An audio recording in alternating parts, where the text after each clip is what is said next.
ከ2 ዓመት በኋላ አሁን ያለው same person okay guys I'm 17 years old I don't have money I don't have thousands of followers or subscribers but I have fun time and decision so በዚህ ክረምት ራሴ ላይ ለመስራት ወስኛለሁ ማለትም የተለያዩ ቫልዩብል የሆኑ ስኪሎችን እማራለሁ የተለያዩ ፕሮጀክቶችን ቢልድ አደርጋለሁ እናም ደግሞ የራሴን ቢዝነስ ስታርት አደርጋለሁ ማለት ነው።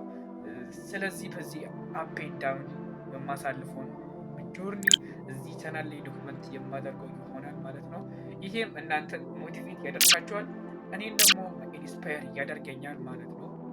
በተጨማሪም ደግሞ እዚህ ቻናል ላይ እናንተን የሚረዱ እኔ ተማርኳቸውን ሌሰኖች ኦር ቶፒኮች ሼር የማደርጋችሁ ይሆናል ማለት ነው። እናም ደግሞ በቅርቡ one of the biggest Ethiopian teenager community build ለማድረግ እያሰብኩኝ ስለሆነ ያላችሁን ሀሳብ ኮመንት ላይ ብጽፉልኝ ደስ ይለኛል። Thanks for watching